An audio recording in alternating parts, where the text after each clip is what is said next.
3 4 1 2 3 4 ബുദ്ധിമുട്ടില്ലല്ലോ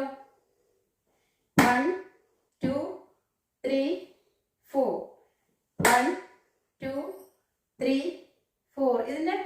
കൊട്ടെന്ന് പറയാം ഈ കയ്യിലേക്ക് ഇങ്ങനെ പ്ലസ് പോലെയാണ് കൊട്ട് വരുന്നത് ഇങ്ങനെ തൊഴുത പോലെയല്ല ഇനി അത് ഇവിടുന്ന് വരണം ഇത്രയും സ്പേസ് ഇട്ടിട്ടാണ് കൊട്ട് വരേണ്ടത് തളർത്തിട്ട് കൊട്ടു ഇത് ഈ വെച്ച കയ്യിലേക്ക് തളർത്തിട്ട് കൊട്ടുമ്പോൾ ആ സൗണ്ട് വരും ഇനി കൊട്ടിക്കഴിഞ്ഞാൽ ആദ്യം ചെയ്യേണ്ടത് ഇതിങ്ങനെ നമുക്ക് 2 തരത്തിൽ കളിക്കാം ഞാൻ കാണിച്ചു തരാം പഠിച്ച് തുടങ്ങുന്നവര് ഇതിങ്ങനെ കളിക്കും കണ്ടോ ഈ കയ്യിൽ താഴെ ഇടാൻ നോക്കും എന്നിട്ട് ഇതെടുക്കും ഇങ്ങനെ വെക്കും ഇതിനങ്ങ് താഴെ ഇട്ടാൽ ഭംഗി കൂടും ഇതിനങ്ങ് താഴെ കിട്ടുള്ളൂ ഓക്കെ ഇത് സ്ലോ സ്റ്റെപ്പ് ഇനി ഇപ്പം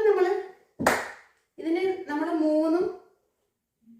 ഒന്നിൻ്റെ അത്ര ഇല്ലെങ്കിൽ അതിൻ്റെ പകുതി താഴും 3നും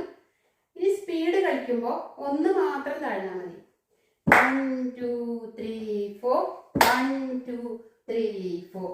1 2 3 4 1 2 3 4 അപ്പോൾ നമ്മൾ പുറത്തേക്കും 2 സ്റ്റെപ്പ് വയ്ക്കും ആർച്ച് എടുക്കുമ്പോഴുള്ള ഒരു കാര്യം കൂടെ പറയാം കൊട്ടിയിട്ട് ഇങ്ങനെ കൈ വെള്ള നമുക്ക് കാണാം ഓഡിയൻസിന് കാണാൻ പാകത്തിന് പിടിക്കും മുകളിലേക്ക് പോകരുത് ഇതിൻ്റെ വ്യത്യാസം കാണിച്ചു തരാം ഇത് കൊട്ടിയിട്ട്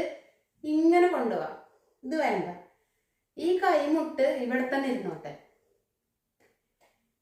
കൈമുട്ട് നമുക്ക് അവിടെ നിന്ന് മാറ്റണ്ട അപ്പോൾ കൊട്ടിയിട്ട് കണ്ടോ ഈ കൈമുട്ട് ഇവിടെ വെച്ചു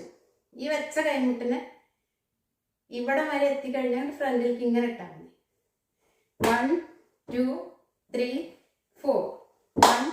2 3 അല്ലാതെ 1 2 3 ഇത് ഫ്രെയിം ഔട്ടായി അതായത് മറ്റേ പേരിൻ്റെ അടുത്തേക്കൊന്നും കൈ പോകണ്ട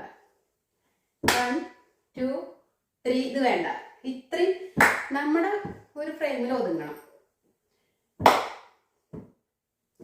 ഇത് തന്നെയാണ് സ്പീഡിനും വ്യത്യാസം വരുന്നത് ആകെ കൂടെ ഈ പുറകിലേക്ക് നിൽക്കും